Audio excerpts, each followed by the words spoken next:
오늘 영상에서 말씀드리고 싶은 포인트는 첫 번째로는 지금의 주식시장은 고평가 구간이 맞습니다. 그래서 제가 오늘 영상에서는 고평가와 저평가를 어떻게 산출하는지에 대해서 말씀을 드릴 것이고요. 저는 고평가라고 하지만 주식을 팔지 않고 있어요. 왜냐하면 지금은 고평가가 맞는데 이 고평가가 지속이 될 것이기 때문입니다. 그 이유가 바로 미국의 부채 증가 때문이에요. 여기에서 두 번째 핵심 인사이트가 나옵니다. 미국은요, 부채 규모가 증가하는 것만큼 GDP도 성장을 해야만 합니다. 자, 그러면 GDP는 얼마 정도가 성장을 해야 되느냐? 연간 5%에서 6% 정도의 GDP가 성장해야 돼요.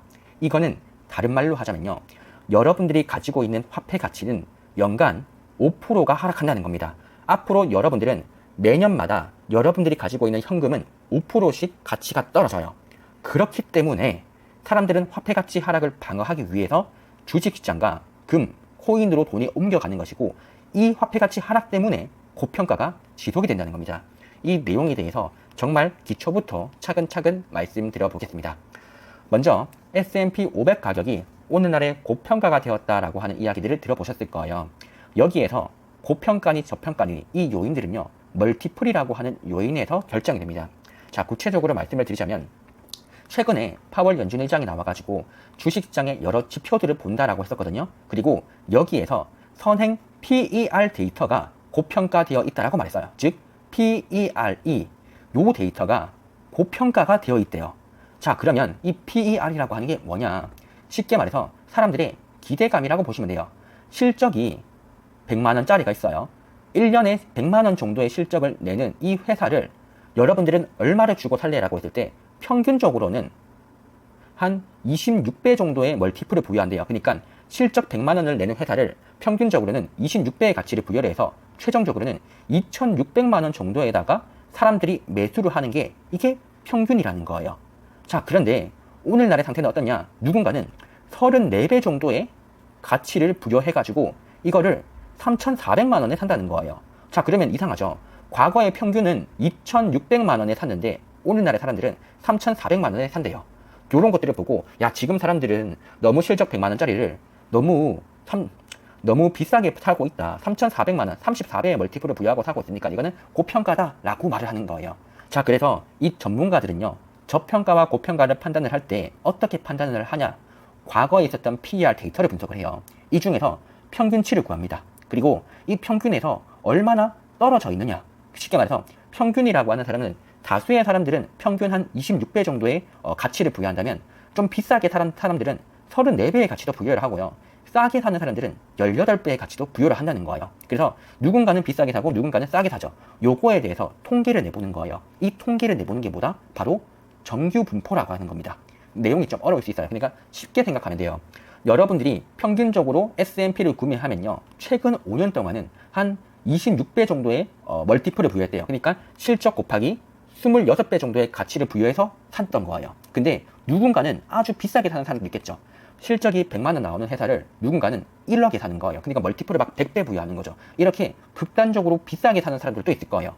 이렇듯 평균으로부터 얼마나 지금 벗어나 있냐, 이걸 바라봤는데 지금 파월이 바라보기에는 이 구간이 대략적으로 여기쯤에 있다는 거예요. 아, 지금은 평균 구간에 있는 게 아니라 많은 사람들이 약간 비싸게 사고 있다. 평균적으로는 26배 정도에서 매수를 했다면 지금 사람들은 30배에서 34배 사이에서 주식을 매수하고 있으니까 약간 비싸다. 이런 식의 코멘트를 한 겁니다. 자, 그래서 요 개념들을 우리가 알고 있다면 어떻게 말을 할 수가 있냐면요, 이론상으로는 지금 사람들이 비싸게 사고 있는 거예요. 원래는 이렇게 비싸게 사고 있는 사람들이 100명 중에서 한 13명밖에 안 되는 거예요.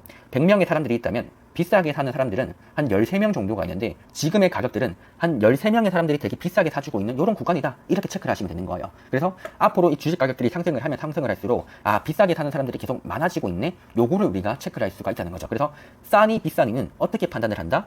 핵심은 PER 데이터에서 평균보다 비싼가 이걸 바라보고요. 지금은 평균보다 비싼 구간이 있대요. 자, 그러면 우리는 여기서 질문을 해야 되죠. 야, 계속해서 왜 사람들이 비싼 가격에 주식을 매수할까? 이 질문을 던져야 되는 거예요. 그냥 사람들이 지금 바보여서 비싼 구간에서 주식을 사는가? 이 질문을 던져봐야 되는데 사람들이 바보여서 비싼 구간에 사는 게 아니에요. 지금 이렇게 비싼 걸 알고 있음에도 사람들은 왜 주식을 매수하고 있느냐라고 물어본 결과 지금 화폐 가치가 떨어질 것 같아요. 그래가지고 주식을 계속 매수를 하고 있고 이것 때문에 증시가 하락하지 않는다는 겁니다. 요 내용 어려울 수 있는데 자세히 한번 말씀드려 볼게요.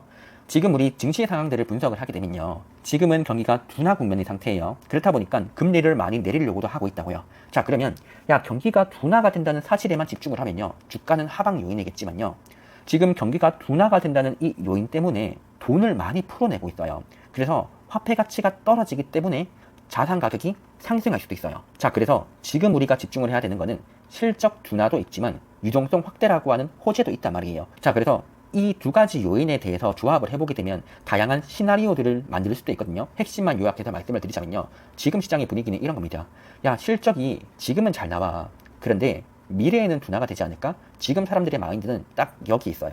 실적만 바라볼 때는 지금은 실적이 잘 나오는데 미래에는 실적이 안 나올 수 있잖아. 여기에서 사람들이 고민을 하고 있고 지금 당장은 이 실적이 어떻게 될지 몰라요. 걱정은 있지만 실적이 어떻게 될지 모른다고요. 그래서 실적을 바탕으로 해서 지금 당장은 의사결정 포인트가 안 되다 보니까 자연스럽게 어디로 관심을 둘 수밖에 없냐면 화폐 가치 하락에다가 주목할 수밖에 없는 구간인 겁니다. 실적은 앞으로 어떻게 될지 모르겠고 화폐 가치의 하락은 확실히 진행되고 있습니다. 그래서 이 화폐 가치 하락에 대해서 주목을 하고 있었는데 최근에 트럼프 행정부의 정책이 어떻게 되고 있느냐. 앞으로 트럼프 행정부의 정책들을 바라보게 되면요. 이 부채 규모가 엄청나게 증가할 것 같은 거예요. 자, 그러면 대략적으로 지금 미국의 의회 예산처에서 향후 10년 뒤에 미국 부채 규모에 대해서 측정을 했거든요. 10년 뒤인 2034년도에는 이 부채 규모가 얼마 정도로 될 거냐라고 하는 질문에 대해서 55조 달러가 예상이 된대요. 근데 지금은 이 55조 달러보다 더 높아요. 트럼프가 지금처럼 행동을 하면 60조 달러가 될 수가 있어요. 그런데 지금은 55조 달러라고 보수적으로 가정을 할게요. 낙관적인 시나리오를 반영을 해서 앞으로 부채 규모가 55조 달러까지 증가할 것이다 라고 가정을 하고요. 미국의 이자가 채권 이자가 4% 정도다 라고 가정을 하면요. 10년 뒤에 미국에서 이자 비용으로만 내야 되는 달러가 2조 달러가 나와요. 이 2조 달러라고 한다면 한국을 매수할 수 있다라고 생각을 하시면 됩니다. 이자 비용으로 지금의 한국을 매수할 수 있다. 이런 느낌으로 바라보시면 돼요. 자, 그러면 연간 2조 달러라고 하는 아주 값비싼 이자 비용을 내기 위해서는요. 어떻게 해야 되느냐. 여러분들이 10년 뒤에 미국 상황이라고 가정을 해봐요. 미국은 앞으로 2조 달러를 연간 이자로 내야 된다는 거예요. 자, 그러면 이자를 2조 달러 이상 내려면 여러분들의 소득도 증가하면 되겠죠. 여러분들이 아주 돈을 잘 벌어가지고 세금 2조 달러 아무것도 아니야 라고 말하면 돼요. 이게 바로 뭐라고 하느냐. GDP 대비 부채 비율이다 라고도 말할 수가 있는 거예요. GDP가 여러분들의 소득이 크게 증가하면 세금이 올라가도 문제가 없다고요. 이자 비용이 올라가도 문제가 없습니다. 그럼 질문을 던지는 거죠. 10년 뒤에 2조 달러라고 하는 이자를 내려면 얼마 정도로 GDP가 성장을 해야 될까라고 물어봤을 때 적어도 미국은 5%에서 6% 사이가 나와줘야지 10년 뒤에 이자 비용으로 2조 달러를 낼 수가 있어요. 앞으로 연간 6% 정도의 성장이 나와줘야지만 나중에 세금도 갚고 성장도 나오는 겁니다. 이 조건이 될 거냐가 중요한 거예요. 미국의 GDP 성장이 지금처럼 3%가 나온다. 망합니다. 앞으로 미국의 성장은 5%에서 6% 정도가 나와야 되고요. 최소한 4%가 나오는 게 기본값이에요. 만약에 미국의 성장이 3, 4%가 나왔다. 부채 규모를 줄여야 됩니다. 이해되시죠? 그래서 지금 이 흐름들을 통해서 우리가 인지를 할 수 있는 핵심 포인트가 뭐냐면요. 미래에 부채를 진짜로 많이 찍어내는구나. 그리고 성장도 어찌됐든 간에 강해지는구나. 그러면 여기에서 알 수 있는 핵심 본질은 화폐 가치가 하락한다는 겁니다. 미국의 성장은 어떤 것들을 의미를 하냐면요. 돈을 아주 많이 찍어내서 발생하는 성장도 있어요. 그래서 돈을 찍어내는 것만큼 화폐 가치가 하락할 거기 때문에 이게 연간 5% 정도가 하락합니다. 이 화폐 가치 하락으로 인해서 자산 가격이 상승하는 게 5% 정도예요. 그러니까 여러분들이 미국 주식을 가지고 있다라고 한다면 아무것도 안 하더라도 연간 5% 정도의 자산 가격들이 상승하게 돼요. 왜냐? 화폐 가치가 폭락하기 때문에. 그리고 이런 기대감들을 가장 잘 알고 있는 게 바로 누구다? 금 가격이었던 거예요. 금 가격은요. 화폐 가치가 하락하면 하락할수록 금 가격은 폭등합니다. 금 가격은 2023년도부터 해가지고 폭등한 게 보이시죠? 근데 올해 가장 많이 폭등했죠. 왜냐? 예상보다 미국 트럼프 행정부가 부채를 많이 찍어냅니다. 그만큼 화폐 가치는 폭락하고 이 흐름들이 금 선물 가격으로 반영이 되고 있는 거예요. 그리고 오늘날에 있어서 이 금 선물 가격들은 왜 많이 오르고 있느냐? 화폐 가치가 떨어지면 이 돈들은 어디로 흘러가야 되냐면 주식이나 금과 같은 쪽으로 흘러가야 되는데 주식 가격들이 지금 고평가되어 있다는 걸 알죠. 그러니까 주식으로 가기가 애매한 거예요. 그래서 원래는 주식으로 가려고 했던 돈들이 야 이거 고평가되었으니까 금으로 가자라고 하면서 금 쪽으로 해서의 쏠림이 많이 발생했던 겁니다. 이 관점에서 최근 포트폴리오를 가지고 있다면 주식과 금은 당연히 같이 가지고 가는 게 맞았고, 이 본질을 아는 사람들은 화폐 가치가 하락한다? 그러면 주식도 가지고 가고 금도 가지고 가야 되겠구나. 근데 주식 쪽에서는 고평가된 자산들은 약간 부담스럽다면 저평가된 것들을 위주로 해서 담아야 되겠구나. 이런 것들도 알겠죠. 그리고 저평가 자산들은 어떻게 판단을 하느냐 했을 때 아까 말씀드렸던 표준 편차와 평균을 통해서 저평가인지 고평가인지를 판단을 한다라고 체크를 하시면 됩니다. 따라서 요약을 하자면요. 지금 미국의 부채 규모는 10년 뒤에 55조 달러가 예상이 되고요. 이 높아진 부채 규모를 해결하기 위해서는 GDP가 성장해야 됩니다. 미국이 성장해야 돼요. 그러면 얼마 정도가 성장을 해야 되느냐라고 한다면 5에서 6% 정도의 성장이 나와야 되고요. 이는 매년 화폐 가치가 5에서 6% 정도가 하락한다는 것들을 의미를 합니다. 그러면 이렇게 화폐 가치가 하락하니까 이 돈들은 어디로 간다? 대표적으로 주식시장으로 흘러가고 금으로 흘러가고 이게 코인으로 흘러가는 겁니다. 그래서 지금 구간에서는 이 주식시장으로 흘러가는 돈들이 아직도 많이 남아있다 보니까, 그러니까 화폐 가치가 하락하는 것만큼 주식시장으로 돈들이 쏠리고 있다 보니까 적어도 주식 가격이 폭락하지는 않는 거예요. 고평가가 되어 있음에도 불구하고 이 화폐 가치 하락 때문에 주식 가격들이 폭락하지 않고 고평가를 유지를 한다라는 겁니다. 자, 그래서 이 모든 내용들 어디에다가 담아 놓았느냐? 제 책에다가 담아 놓았습니다. 제가 이번에 첫 책이 출판이 되었는데 가장 첫 번째, 여러분들이 지금 시황을 이해를 하고 앞으로의 시황들도 꼭 이해를 하려면요, 화폐 가치 하락에 대해서 반드시 알아야 됩니다. 이 내용이 오늘날에서의 가장 중요한 핵심 키워드가 돼요. 그래서 오늘 내용들 쪽에서 야 화폐 가치가 하락한다는 게 대체 뭔 의미야, 자산 가격이 상승한다는데 돈을 많이 찍어낸다는 게 뭐 어떻게 화폐 가치 상승으로 연결돼, 이런 의문점을 가지고 있는 사람들은 일부 1장 내용에 대해서 꼭 읽어보시면 좋을 것 같고요. 여러분들 중에서 나도 저평가 고평가를 판단을 하고 싶다라고 한다면 일부 3장에서 5장까지의 내용들을 바라보시면 여러분들도 데이터 다운로드부터 해석까지도 다 할 수 있습니다. 자, 그러면 여러분들이 저평가와 고평가가 다 끝났다라고 하잖아요. 그러면 뭘 해야 되냐면 이제 시황에 대해서 읽어내야 되는 거예요. 야, 저평가와 고평가를 판단하는 것은 기본 중에 기본이고 지금은 고평가가 맞는구나. 그런데 이 고평가라고 한다고 해서 바로 폭락하지는 않는다는 사실들도 알게 되었죠. 왜냐하면 지금은 화폐 가치 하락이 나타나고 있기 때문에 누군가는 지금 주식시장이 비싸도 이 화폐 가치 하락을 막기 위해서 주식 매수할래라고 돈들이 들어오고 있다고요. 그래서 지금은 화폐 가치 하락이 고평가를 유지하도록 만듭니다. 근데 나중에는 어떻게 되죠? 이 화폐 가치 하락이 중단되는 시점이 있을 거잖아요. 그러면 이 시점에는 고평가가 되어 있었던 자산들이 어떻게 될 거냐 한다면 정상 가격으로 돌아갈 거라고요. 고평가가 적정 가격 대비 10%가 고평가가 되어 있었다면 이게 정상으로 돌아가려면 마이너스 10%를 찍을 거란 말이에요. 그래서 화폐 가치 하락이 끝난다라고 하는 시점에서는 고평가된 자산들이 폭락하는 시나리오들이 나올 겁니다. 그러면 우리는 이 시점이 언제일까요? 화폐 가치 하락이 중단된다는 이 시점을 포착할 수 있는 지점들이 언제냐? 이론상으로는 다른 유튜버들에서는 야 부채가 증가하고 있기 때문에 아직까지는 버블이 지속될 거다 하는데 부채 확대가 축소되는 지점도 언젠가는 있을 거잖아요. 근데 여러분들이 꼭 알고 가셔야 되는 게 부채가 축소될 것 같다, 이런 내용들을 여러분들이 뉴스에서 보는 순간 늦습니다. 이미 우리가 해야 되는 건 뭐냐면 뉴스가 나오기 전에 미리 파악해야 돼요. 그래서 어느 누구보다도 가장 거짓말을 하지 않고 가장 빠르게 인지할 수가 있는 게 실제 돈의 흐름을 보는 거예요. 2년물 금리가 상승을 하고 10년물 금리가 상승한다는 의미가 뭐죠? 여러분들이 돈을 가지고 있으면요, 이 화폐에서 이자가 나온다는 뜻이에요. 2년물 금리가 갑자기 10%로 올라가 버리는 거예요. 10년물 금리가 10%까지 올라가 버리는 거예요. 그러면 내가 달러를 가지고 있으면 연간 10% 이자를 준대요. 화폐 가치가 상승한 거죠. 이렇듯 화폐 가치의 하락이 중단되는 지점들은 첫 번째로 어디서 체크를 할 수가 있느냐? 금리에서 체크를 할 수가 있는 거예요. 금리가 상승을 한다라고 한다면 야 화폐 가치가 높아지는 거 아닌가 라고 체크를 할 수가 있고, 최근에 미국 금리가 상승하자마자 주식시장이 대폭 빠졌다는 모습들도 여기서 인지를 할 수가 있고요. 그 다음으로는 금과 코인 가격들을 바라보는 겁니다. 야 금과 코인을 대체 왜 바라보니? 라고 물어볼 수가 있는데요.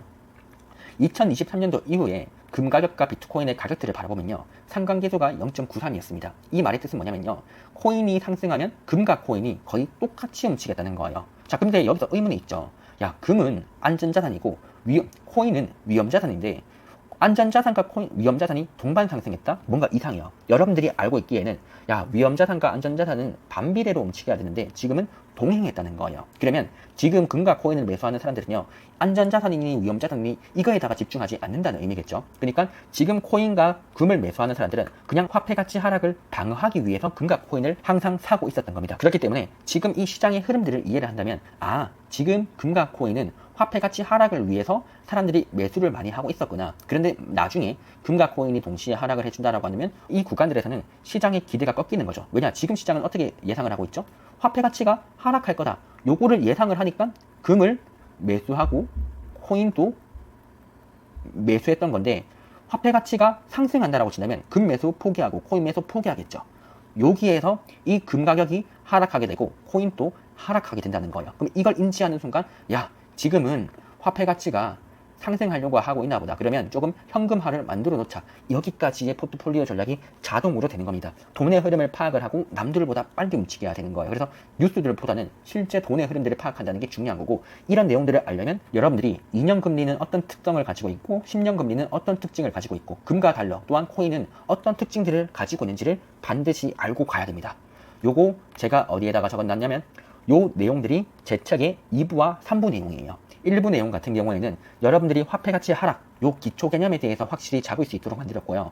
그 다음에 지금이 싼지 비싼지 이거 꼭 알고 가야 돼요. 매크로 투자를 하더라도 방향성만 안다고 되는 게 아니라 지금이 싼지 비싼지, 조정이 올 거면 언제까지 조정이 올 건지를 파악을 해야 되기 때문에 이 실적과 멀티플로 적정 가격 산출하는 방법 꼭 알고 가시라고. 1부 내용은 데이터를 다운로드하는 것부터 시작합니다.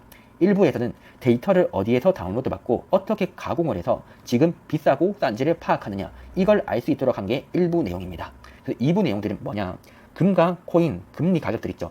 요런 조합들을 통해 가지고 사이클을 분해를 해보는 거예요. 제가 이 왜 사이클에 대해서 이야기를 해 놓았냐면, 사이클마다 특징들이 있어요. 지금 오늘날의 환경은요, 확장기에서 둔하기로 움직였던 상태이고요. 이 둔하기에서 회복기로 갈지 침체기로 갈지 여기에서 애매한 구간들이에요. 그래서 지금 여러분들 같은 경우에는 2부 내용을 보는 순간 4장과 5장 내용을 집중적으로 바라보시면 돼요.